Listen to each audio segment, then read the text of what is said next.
As a community service to the good people of Australia, I hereby provide ghost warning, ghost warning. We're about to talk about a miserable, miserable ghost. Troy Bramston, you read the book. What was it like? Well, look, I think my starting point with these books, Paul, is that Prime Ministers should write books. They're entitled to explain their legacy, defend it. But this is a sensationally scandalous book. This is a riveting read, whether you agree with it or not. I mean, the disclosure of private information is extraordinary. I've written a 2,000-word review in addition to what was in the paper today for Saturday's paper. And I do compare it to being the most scandalous book in Australian politics since Mark Latham's Diaries, which I ran out and bought straight away and read them cover to cover because they were just so amazing to read. And this is one of those kind of books.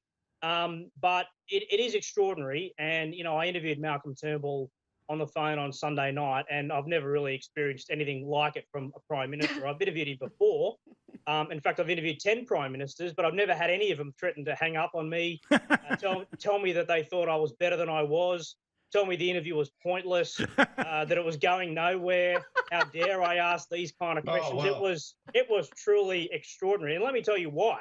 I mean, my job as a journalist is to scrutinise this book and to challenge him on things. Of course. And I challenge him essentially just on two things, Paul. One was, okay, he's disclosed all these private messages, diary notes of conversations, cabinet in confidence material. And I said to him, you know, that's fine to do that, but you've done it now while these guys that you're talking about are running the country. They're in government. It's very damaging to them, including to Scott Morrison.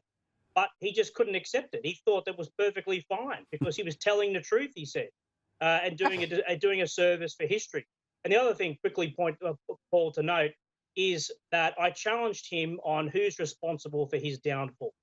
It should not be forgotten that he lost 38 news polls in a row, and he couldn't maintain the support of his party room.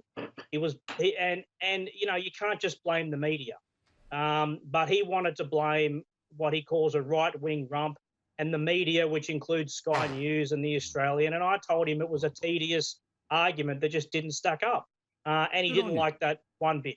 Yeah, well, he's a sook.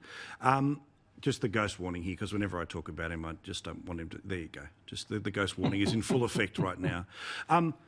Look, I could have spent so long playing whack-a-mole with the bullshit in this book, but, I mean, it's so obvious that this nonsense of they got rid of me because I would have won.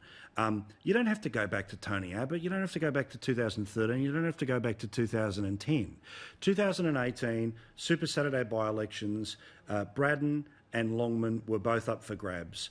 He lost both. Scott Morrison won both within 12 months.